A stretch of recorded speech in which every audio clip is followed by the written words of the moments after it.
and welcome to Beyond the Hustle. I'm Alice, a certified NLP mindset and women's health coach, and I'm so beyond excited you're here. This podcast is for the human behind the success, the woman behind the business, behind the grind of building that legacy. Here we dive deep into mindset, rewiring your subconscious mind, nervous system regulation, and energetics. Basically everything that helps you feel grounded and grow sustainably. Whether you're feeling stuck, overwhelmed, burnt out, or ready to step into your next level of success and self, this podcast will give you the tools, insights, and shifts to help you move forward with clarity, calm, and conviction. So if you're ready to stop hustling from fear and finally build success that feels as good as it looks, you're in the right place. Welcome to Beyond the Hustle. Hello, and welcome back to Beyond the Hustle podcast, the podcast for building the human that you are behind the business and behind the success. Today, I'm joined by a very exciting guest because it's someone who I have trusted with my functional health, my skin, for almost 3 years now, which is actually insane. She is a six-figure business owner, skincare specialist, acne specialist, and functional health specialist. So welcome to the podcast, Rachael. Thank you so much. I'm excited to be here. Yeah, it's so nice. We were literally just saying, like, it is actually kind of funny to, yes, like the conversations we have in our like appointments, and now to be like sitting down in a more professional capacity. Getting serious. Yes. We're not just talking rubbish as we do usually. Exactly. And something that I would like literally love to just dive straight in and start the podcast with is very much your journey, because how long you've had your business for? How many years? So started in 2022.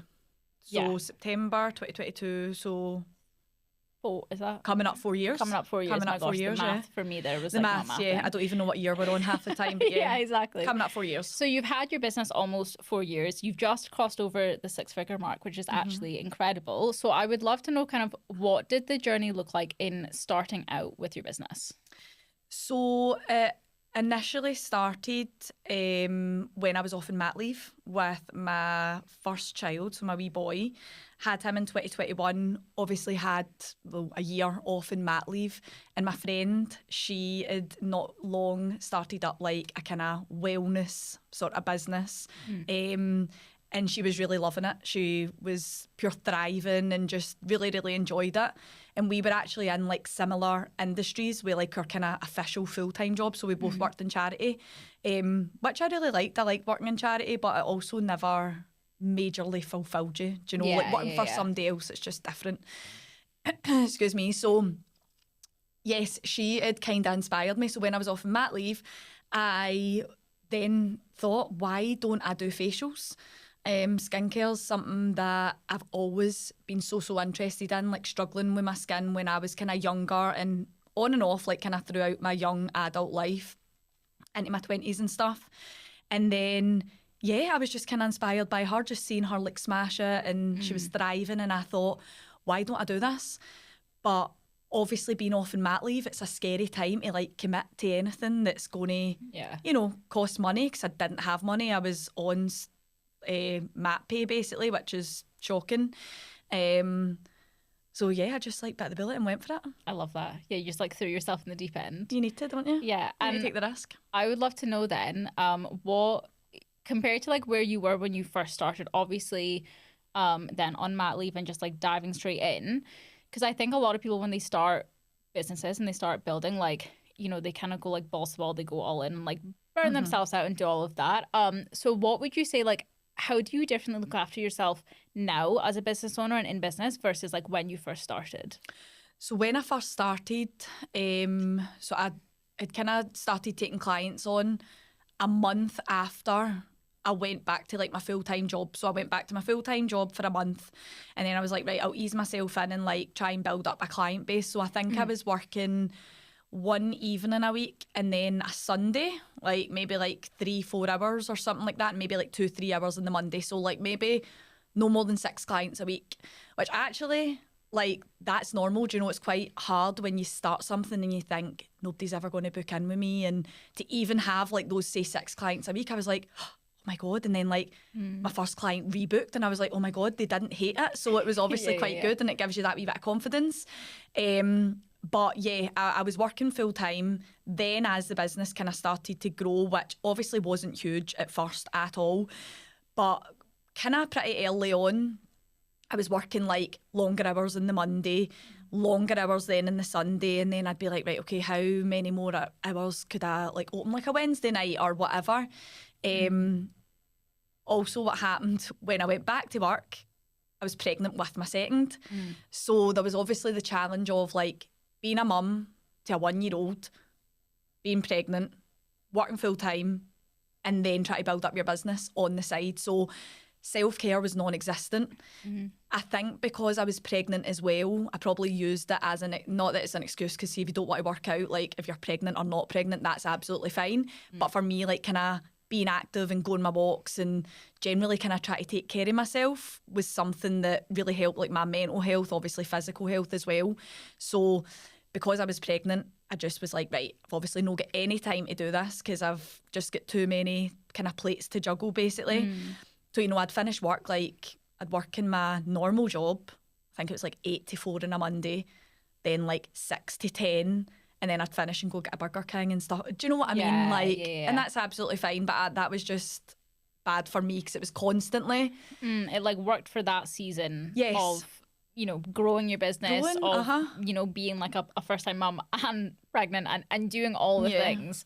It worked there, but it doesn't work now. Oh my God, no. It's too much like burnout, and you know, when you don't take care of yourself, like I'm not the best mum that I can be, I'm not the best person for myself, like for my partner, like family, everything. You know, you do kind of need to go through that phase of like nothing else kind of matters, and you really need to put like everything into it.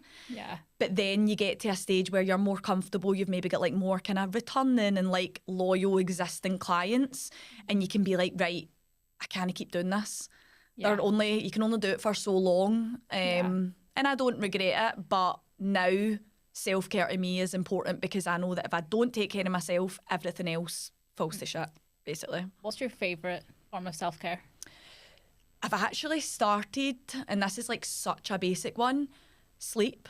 Like literally started getting such a better wind down, like nighttime routine. I so know what I expected you to say. I don't know why. But, like sleep is so important. So I was buzzing last night because my Garmin was like, oh, you've had an excellent sleep score, like 90 out of 100. And I'm like, this is amazing.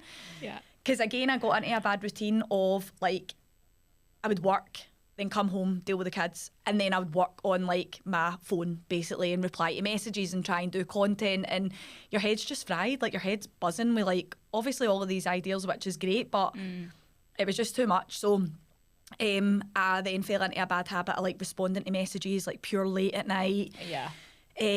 Just generally like being in my phone, scrolling TikTok. I'd go to sleep at like 12 and then be up during the night with the kids, like they'd be still kind of crying and blah blah blah, and then up for the day at like 6:30, and I was like, I feel terrible. Like sleep's, you need it, you know, it's rest, recovery, like it's essential. So that's something that I like literally hate in like when people are like building businesses, when people are like, oh, you'll sleep when you're dead, and it's like no. We want to sleep so we feel our best, so that you can actually work effectively. Exactly. Like who do you actually see like feeling good in their business and in their success when they're like not sleeping?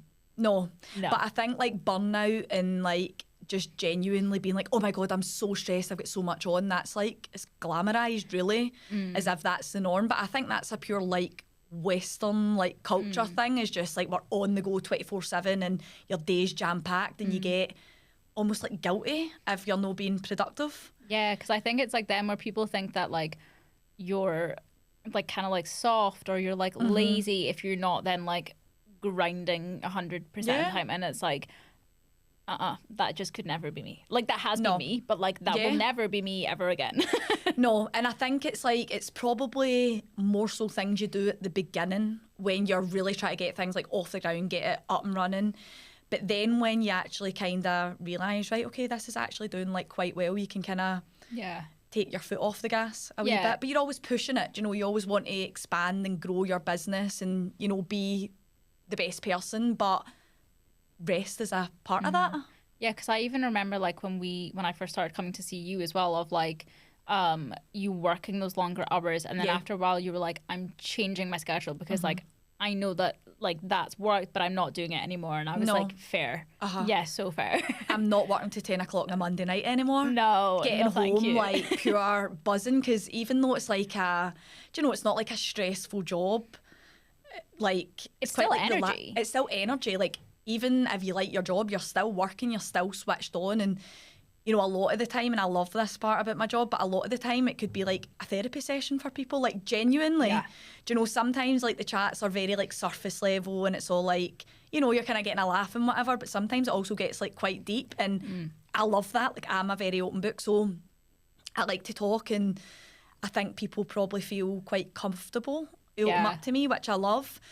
But obviously it is quite, you feel tired after it. You're finishing work at 10 at night, then you're going home and you can't switch off, because I would just like sit on my phone. So like I'm doing everything that's like basically not allowing my body to switch off. Yeah, which is then affecting like your nervous system, your sleep and everything.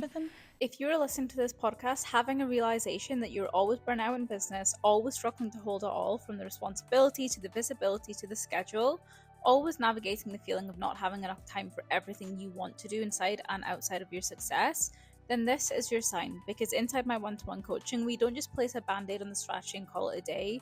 We dive deep into the patterns, actions, beliefs, and fears that are currently driving your business and keeping you stuck in burnout, overwhelm, and panicking around your growth. This space is designed specifically for the women ready to build a version of success that truly lights them up, that allows them to surpass the 10K months, to hire the team, and to expand without constantly losing themselves inside of it. In every coaching journey, you will receive a personal in-depth audit, diving into your subconscious mind, your nervous system, and capacity blockers, as well as your structures and systems, so that we can understand the exact shifts we need to move through to create sustainable success. You will always get access to one-to-one subconscious strategy calls and support along the way, so that your fears will truly never run the show again. If this sounds like something you would be interested in, then you can find out more information in the show notes, or you're also welcome to message me personally on Instagram with any questions. Now let's get back to the podcast. Something that I also like want to touch on in terms of like you building your business, finding out you're pregnant, got a 1-year-old now, and like really in that season is because I think, and obviously I'm not a mum yet, but I see a lot of people saying that like, oh, like you can't do both. Like you can't, be a mum, you can't do that, and you can't also like grow this business that you want to have for yourself, or like have that like life for yourself outside of that as well. And I would love to know, what is your experience with that? Like, what's your thought of that? So I do think that you have like a certain amount of energy, right? And I always think it is like different cups. So you've maybe got like your motherhood, like your business and your personal life. And like realistically, see, if you're pouring everything into your business, something else is going to suffer. So for me, like as soon as I'm really busy with work and, there's a lot going on, the first thing that will go is like my personal like fitness or something like that. It's like, right, I won't go to the gym, I won't go a walk, I won't go to my Pilates and whatever it might be. And it's the same with like family life really. So you can do it all, but there'll be certain areas that are like you're pouring more energy into, and naturally you're going to have less energy for the other parts of your life. But it's just like seasons, like you go through different phases. And yeah, it obviously makes it harder. Like realistically, it makes it harder to have kids and have time to build your business and have time still for yourself. But ultimately, I think it has helped kind of push me, because now I'm like, oh, well, I'm doing it, like, obviously for myself as well, but, like, I want to give my kids a good life. Do you know what I mean? So it's, like, a bit of motivation, basically. Yeah, it adds, like, a kind of, like, a bigger purpose behind it. Yeah. Yes, 100%. And it keeps you going. Yeah, 100%. And something I would love to pivot into with that, like, kind of growth as well, is that recently you have launched, like, a functional health program. For anyone that's listening, that is, like, what the heck is functional health? Yes. Can you please, like, kind of like dumb it down in the simplest of terms? What is it? Yes, right. So functional, like skin health, it's actually really, really simple, right? Like people don't realise that what's going on internally, whether that's like stress levels, nervous system, what we're actually feeding our body, like actual food, water, etc., that's always going to come out in your skin, right? So something that people think is like, right, if I go and get like certain products or if I get certain treatments that's just going to help, say for example, clear your acne. But actually it's not enough, because of your internal drivers. So say for example, you are stressed out your head all the time, you're always in this like fight or flight mode, you know, you're rushing here, there and everywhere, and your general lifestyle isn't that great, that is going to come out in your skin. So functional skin health is basically taking like a 360 approach to looking at the skin, healing the skin, so like clearing it or healing it from within basically. Yeah, and that's something that I definitely love, like working with you, because there's been times when I've come to you and I've been like, what do you think of this like topical thing? And you're like, let's pull it back a second, like let's how are we feeling, like what's actually going on underneath it. And also like obviously with me having endometriosis as well, like that, as we know, is like a factor as well. What would you say are some of the signs and like symptoms, if you will, that like someone might be struggling with, that is a sign that functional health would actually, and looking at that, would help them with? So, for example, if you have, say, had acne for years, nothing seems to clear it, you've been to, like, the GP, you've tried all the, you know, they put you on, like, the pill, they give you all the creams, they give you antibiotics, they maybe have you, like, on Roaccutane, things like that. Like, anything you've tried hasn't worked because the issue isn't what's going on surface level. Like obviously like products, you might be using too many exfoliants, for example, so that could be like worsening the acne because you're overall like compromising your barrier and things like that. But ultimately like you could be like, Rachel, I'm doing my skincare like morning and night, like I'm using everything that you've told me to use, but I'm still getting skin issues. And then, you know, it used to actually bother me, like in the past before I got into the functional skin health side, I'd be like, oh my God, like am I just crap at my job? Like how can I not clear this person's skin? But like for some people, the topical products and treatments alone are enough, but for other people, unfortunately, it's not. Do you know what I mean? And we do need to delve like a wee bit deeper. So having this full functional side just basically opens it up to like more clients. So more clients that have had these kind of like long-term struggles with their skin and stuff like that. There's obviously a reason that your skin's flaring up. So we really need to address the internal drivers. And 9 times out of 10, it's things like, I don't eat a breakfast. I wake up in the morning, I snooze my alarm about 10 times and I'm jumping out of bed and I'm like rushing about and, you know, then you're stuck in a traffic jam and you're stressed and then you grab a coffee and you're having a wee biscuit and there's like, people need to be aware of that side and how it can impact your skin. I think it's even the same when like clients come to me and it's like, oh, I'm gonna like try this like, you know, this new bedtime routine or this new like strategy, and it's like that's just like the surface level. Like that's gonna fix on the surface level, but you're actually gonna still have that problem like 6 months down the line, a year down the line. And something that obviously, you know, I came to you struggling with the most at the start was like hormonal acne. And again, that's like obviously linked with endometriosis. But I wonder as well, like, what actually is the difference, in your opinion, of like that kind of acne and those issues caused by hormones versus like stress? Well, really, like, if we look at hormonal acne, stress comes into that because stress is, well, it's your stress hormone's cortisol. So quite often people think, so I work with both like males and females, but honestly about like 97%, I'm just guessing this, but the huge majority of my clients are females, right? And for a lot of people that come in and think they've got hormonal acne, I'm like, right, what do you mean by that? Like, because with females, we tend to link hormonal acne to menstrual cycle, right?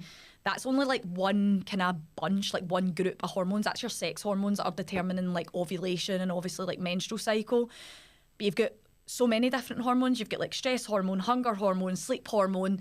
And when, you know, you'll find that they're all basically linked. They all kind of chat to each other. They're like wee chemical messengers. In a wee group chat. So if one's, you know, out of whack, that's going to impact the other one.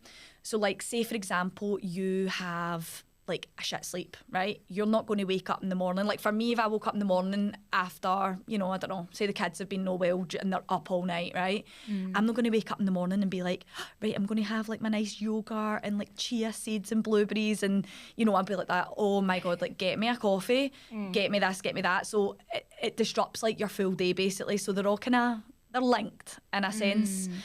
But yeah, we usually think that hormonal acne is psycho-related. And that is a part of it, yes, as like your menstrual cycle and stuff, but you're also looking at the other areas that hormones also affect. Yeah. Do you know? Yeah, I literally love like these kind of conversations. Like we always have them in our Yes, in our we always sessions. do. I do love that. And I also like, because you have like so many clients as well, because I think a lot of time people think, oh, you have acne, it's gonna, you know, affect just like your confidence, right? And like maybe, and also like, yes, I think there's a lot of people will be like, it shouldn't affect your confidence, but also like it is, let's be honest, 100%. fucking annoying if you've got like some like an angry red spot or something like that, or like that's annoying and that gets to be okay. But what else do you think like the effect, like what else does it potentially affect, like other than just like confidence, or where do you see that kind of bleeding into other parts of like your clients' lives? Like clients tell me that, I had a client the other day that was actually just telling me, so we've actually cleared her acne, which is amazing, and we are potentially looking at moving on to microneedling, which like I'm buzzing about, right? That's so like the next step. The Love next step. that. So this client is actually an interesting one because she previously worked with, like years ago, somebody in like functional skin health, right? Who I knew of, because functional skin health, it's like, say it's relatively new. It's probably been about for years, but it's kind of getting more known, right? And when she worked with her in the past, I think she made like some kind of improvements, and then it never really like sustained itself, right? So to be fair, we've probably been working together at least like 2 years, and we've now got her skin to a place where she's like happy with it, right? And she was telling me that it affected her work. So she is a manager, so she'll be in like manager like meetings, and she's like, I never used to want to like speak out. She was like, I would literally be sitting like, I know the answer to this, and I literally won't speak because I don't want people to look at me. She'd always wear makeup to work and stuff like that, so she did, you know, obviously try and cover it, but that's literally holding you back career-wise, and that's what we were chatting about. That's insane. Like, it's nuts. It would hold you back, you know, in relationships. Like, I had another client who got into a new relationship, and she felt like she couldn't take her makeup off, like at night. She went to bed with makeup on, and then like when her partner was maybe sleeping or whatever, she'd take it off, get up earlier before him, and then put more makeup on. And she's now at a place with her skin where she can happily just go to bed. She's like confident, makeup free, so it's like it can spill into other areas of your life and just totally hold you back. And for somebody that's never struggled with their skin, they don't get it. Do you know what I mean? And like, that's obviously from like a place of privilege, because you would be like, oh my God, like your skin's fine. Like my pals used to say that to me, like what is the issue? Like, because I would like cancel nights out and stuff like that. Your skin's fine, Rachel, like just come. And I'd be like, that, no, don't worry. So it's because sad. And was that because you just did not feel confident like in your actual skin, like you didn't, or was it a case of like not wanting to make it worse, or like probably just not feeling confident in my skin? Yeah, like I remember like back in the day when, oh my God, what are they called? Like, you know, like lace bodysuits basically, right? There was a phase where big phase, everybody was wearing them, right? And at the time I had acne on my chest and my back, which I've not had for years and years. But because that's kind of like see-through, you could see it. And I was like, that I can't wear that. Like, that's embarrassing. You can pure see through that. Oh, that's such a shame. And I didn't go to my night out. Oh, and also that's like it's literally so nice. Like some of my friends, like I'm like, you're blessed with like 0 pores. Yes. And it is so annoying when someone's like, not noticeable, like you look so nice. What are you on about? And you just have to be like, you're like, shut up. Shut up. Just let me feel sorry for myself. Yeah, let me just sit in this, please.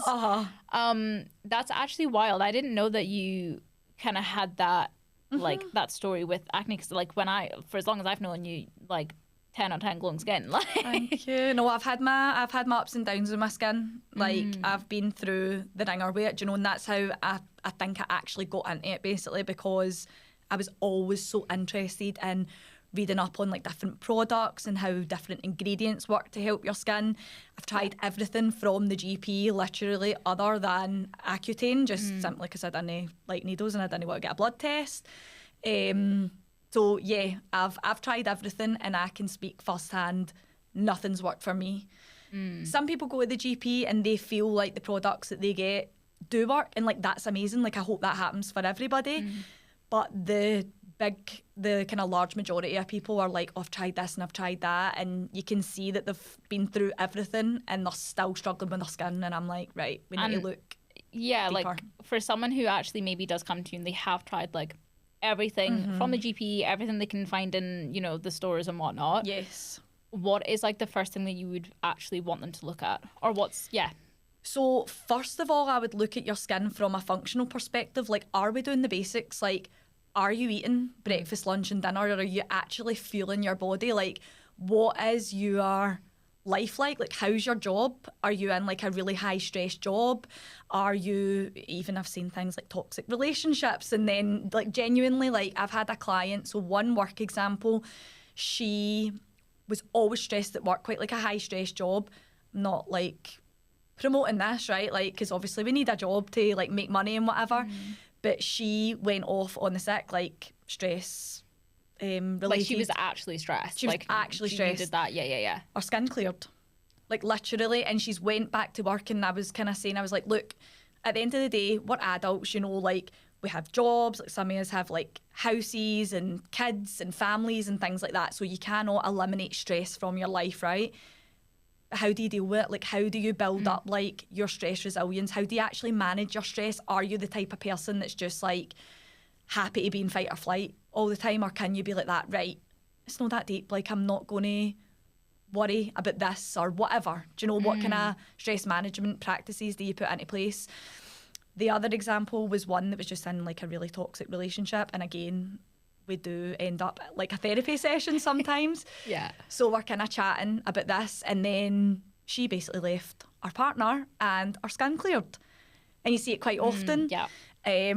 So yeah, there's all that kind of side of things. Yeah, and I think that because it's also even like when, you know, if you're always like overthinking of like, I can't eat this, I can't have this. Yes. And then the moment that you probably like go on holiday and you're not thinking about it is probably when it looks its best. 100%. Right? It's the same with like any of my clients when they are like always overthinking like, oh my God, my income's going to be this, or oh my God, I'm so stressed. And it's like the moment you switch that, like you're probably going to actually be able to grow much better because you're no longer overthinking of those things and stressing for the sake of stressing. Yeah. How would you say then, from like a functional health kind of perspective, what actually would you say is the impact of like chronic stress and like overwhelm, like burnout on the body? Like what actually is that?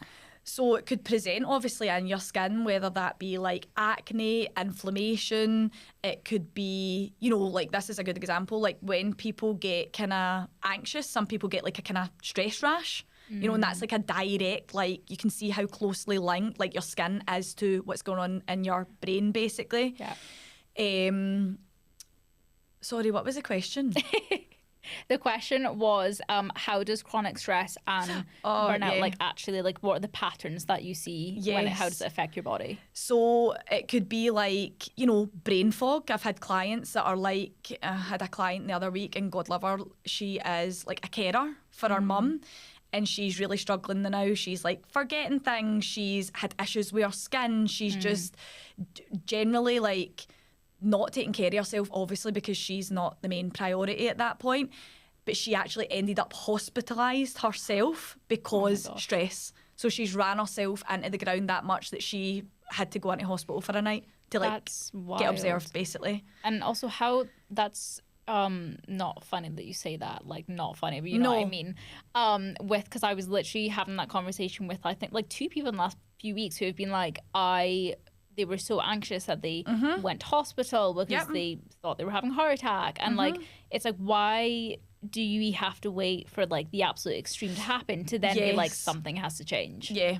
Like, that just blows my mind. So I'm trying to like recognise when I'm kind of like leading to burnout and when I'm like getting overly stressed and being like, right, I need to like take a wee bit of time off, or I need to find more time for me. Like something's got to give. Do you know what I mean? And talking about like the kind of like heart attack, I did not have a heart attack, but I've been getting like heart palpitations, which obviously it's funny, right? Because you can give everybody like all the advice and then you're really quite bad at following it yourself sometimes. But over the past few months, like, there's just been things that have happened and nothing like serious, but times where I've been not well, right? And I'm like that, oh my God, that's my lifestyle. Like, my sleep's been shit, my eating has been terrible. It's like takeaways all the time. I'm not prioritising myself. I'm not exercising. I'm not having that kind of like rest and downtime, which is why I've got like a better sleep kind of routine in place. It sounds like a pure child, but that's something that I'm like, oh my God, I'm feeling so much better for that already, do you know? And I think with the full palpitations, it's just like, you know, living a life where like you are quite stressed. There's nothing like major that's happened recently, but that, like, everything that happens to your body is a sign to be like that, right, slow down, or you need to do this, or you need to do that. And rather than wait until like the worst case scenario happens, nip it in the bud and be like, right, we need to prioritise ourselves for a wee bit. Yep. And your business will still grow, do you know? Because actually you're going to be better at your job when your cup's full and you're not like low energy and you're not feeling like crap. Because I'd had to take like a wee like week here and there off, obviously, when I'd been like not well. And it's like, see, ultimately you think, right, I'll just push through it. But eventually your body's like, right, no, you're actually no well now. Like, I'm forcing you to like calm down. Do you know? Yeah, I literally just did an episode on that before you came in, actually. Oh, really? On like the cost of kind of like ignoring those signs. Yes. Because I think a lot of people think of, and it's even the same with like, you'll probably get it with people like maybe not wanting to invest initially in like their skin, and it's like, what's the actual cost of like not doing that? And so it's like, when we think of, from that burnout perspective, or like with you being like just push through, and the cost of like not actually taking that downtime is then you've then had to take like a week off, even longer off. Yeah, and it's like, okay, well then that's, and for people who've maybe then actually had to go into hospital, you've then like, that's actually lost you growth and like money and sales. Yes. And then for people with like, you know, their actual health and their skin health, it's like the cost of you probably investing in like something that's cheaper or something that's not actually getting to the root for them is then just prolonging the problem. Yeah, no, absolutely. And like with kind of, you know, like your skin, right? Say somebody has a skin issue, people are quick to be like, oh, like what else can I add into my routine or whatever? And I'm like, right, are we even nailing the basics here? Like, do you know what I mean? Going back to the kind of like foundational pillars. So we talk about in functional skin health, like the foundational pillars. And I mean, it relates to skin health as well as overall health. So you've got like mindset, nutrition, lifestyle, digestion and detoxification and hormones.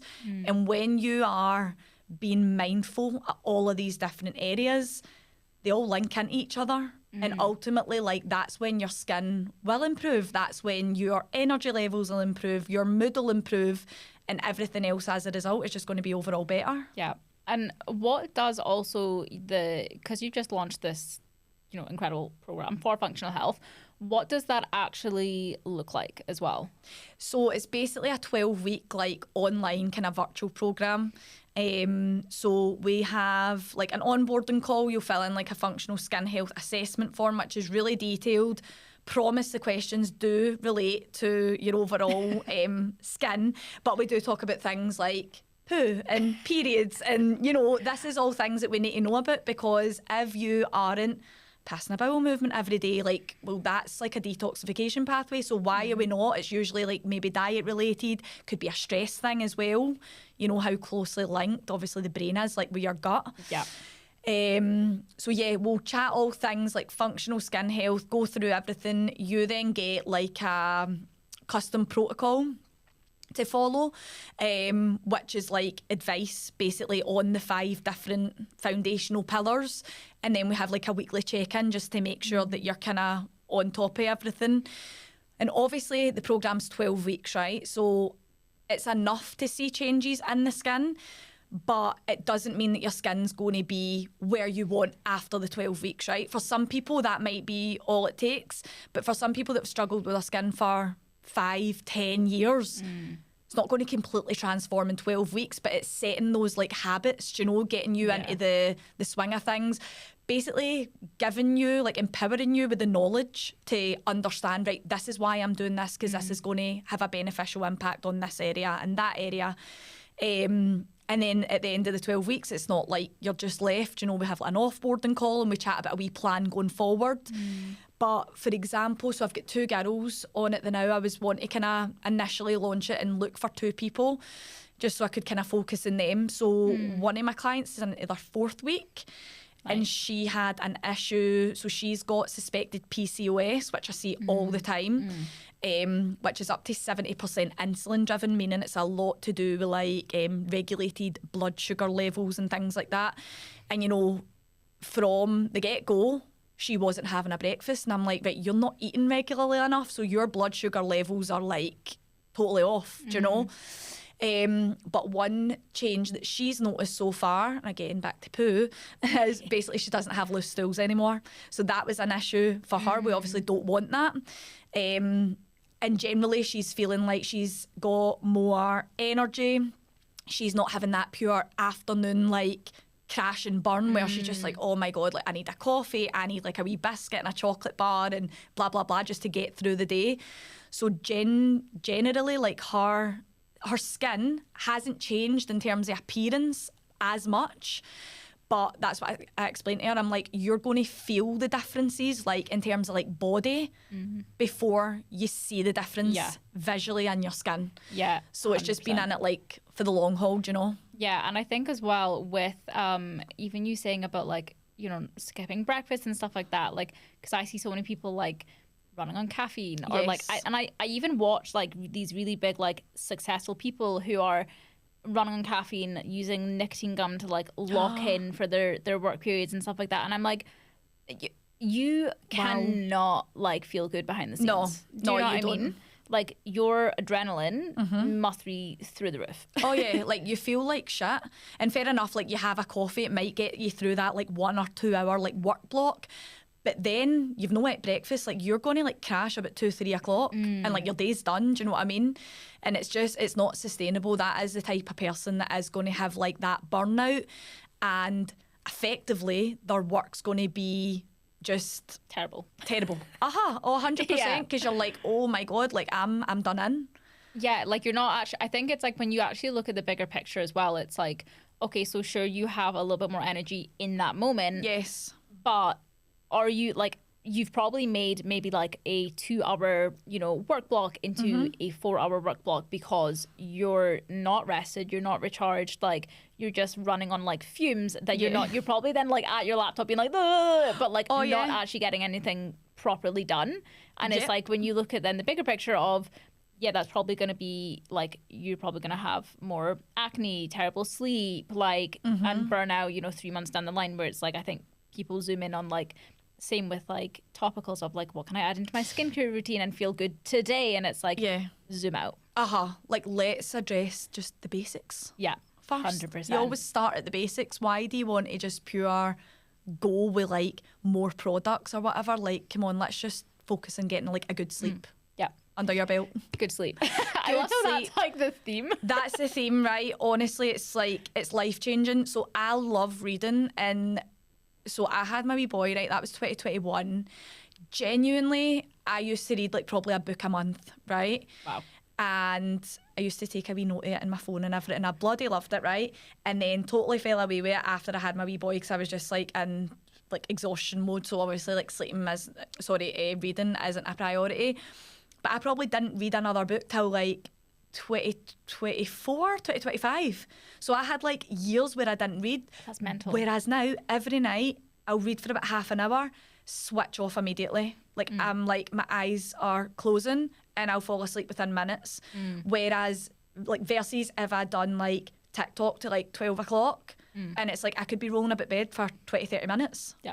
And you're just not in like a deep restorative sleep. Yeah, exactly. Yeah, like you want to actually switch off before you go to sleep. Otherwise, it's like you have like really weird dreams, or like you can't sleep. Or like people get like interrupted sleeps and you feel like you've just never had the chance to get into a deep sleep. Yeah. And like the majority of like your skin cell renewal is done during the night when you sleep. So it makes sense that if you are not in like a deep restorative sleep, it's not going to be as good for you. Do you know what I mean? It's literally just like the foundational basics. Yes, yeah, 100% of feeling good in yourself. Feeling good, and do you know what? It's so basic, because it's like people be like, oh my God, I've got no energy, and I'm like, do you eat breakfast? No, and I'm like, right, okay, so if you just feel like you're not eating, and they're like, oh, right, that makes sense. And I'm like, it's so basic when somebody like flags it to you, but until they flag it, you've just got yourself into the routine for so many years where that's just the norm for you. Yeah.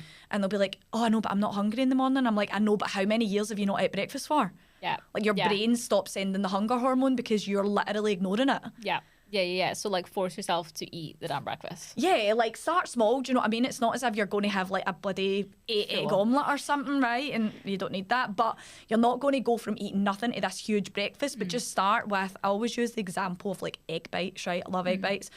Make an egg bite, make one egg bite, eat that for like a week or two, and then you'll be like that. I want two. And then I'll be like, oh, I'll build it up. Or maybe add in a wee chicken sausage or whatever it might be. Do you know what I mean? You add it up and pad it out bit by bit. Feel better for it. You don't have that crash in energy because you are actually fueling yourself. Yes. So we need to do that. Something I would love to end on is a little quickfire. Yes, go for it. So first quickfire is, what is the biggest skincare myth that you see? Probably that pores open and close. That's just a pure lie.